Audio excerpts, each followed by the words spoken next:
நான் எவ்வளோ லக்கின்னு வார்த்தையால சொல்லவே முடியாது. அவ்ளோ ஹாப்பி. காலையில கிச்சன் வந்து பார்க்கும்போது இவ்ளோ கிளீனா இருந்தா எந்த பொண்ணுக்கு தான் சந்தோஷமா இருக்காது.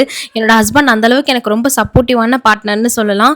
2 நாளா விஹானுக்கும் கொஞ்சம் உடம்பு சரியில்ல. எனக்கும் ரொம்ப சிக்கா இருந்தேன். மைண்ட் அளவுல குழந்தைங்களுக்கு உடம்பு சரியில்லனாலும் நம்மளால எந்த வேலையுமே செய்ய முடியாது. என்னோட ஹஸ்பண்ட் அந்த மாரி டைம்ல எனக்கு ரொம்ப ஒரு ஹீலிங் சப்போர்ட்டரா இருப்பாரு. அந்த மாரி காலையில எந்திரிச்சு வந்து பார்த்ததுமே கிச்சன் அவ்ளோ நீட் அண்ட் கிளீனா இருந்துச்சுங்க. மார்னிங்கே வந்து ரொம்ப ஹாப்பி ஆயிடுச்சு. ஸோ இன்னைக்கு நம்ம ஜாலியா ஹாப்பியா வேலை செய்யலாம் அப்படின்னு சொல்லிட்டு எப்பயுமே கிச்சன் ஃப்ரெஷ்ஷாக இருந்தால் நமக்கு வேலை செய்ய ரொம்ப பிடிக்கும். எனக்கு அப்படிதாங்க.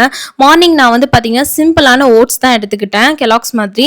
விஹான் குட்டிக்கு வந்து பார்த்தீங்கன்னா வந்து தோசை கொடுத்தாச்சு. ஸோ இப்போ பார்த்தீங்கன்னா அவனோட ஷிஃப்ட் வந்து தூங்குற டைமு. ஆஃப்டர்நூன் ஒரு நேப் எடுப்பான். அவனுக்கு வந்து லஞ்ச் பார்த்தீங்கன்னா வந்து கொஞ்சம் காளான் உருளைக்கிழங்கெல்லாம் போட்டு அவனுக்கு தனியாக ஒரு சாப்பாடு செஞ்சுருந்தேன். எங்களுக்கு வந்து லஞ்ச் பார்த்தீங்கன்னா வந்து வெஜிடபிள் பிரியாணி தான், காளான் பிரியாணி மாதிரி செஞ்சுருந்தேன். சூப்பர் ரெசிபியாக இருக்கும். அகெயின் பார்த்தீங்கன்னா விஹான் வந்து குளிச்சுட்டு ஈவினிங் ஒரு நேப் எடுப்பார். ஒரு நாளைக்கு 2 டைம்ஸ் வந்து தூங்குறான். இப்போல்லாம் கொஞ்சம் தூக்கம் கம்மியாயிடுச்சு. பட் இருந்தாலும் நான் வந்து தூங்க வச்சுறது. நைட்டு டின்னர் பார்த்தீங்கன்னா பாசிப்பருப்பு சாம்பார் தான் விஹான் குட்டிக்கு கொடுத்துருந்தேன். Bye all.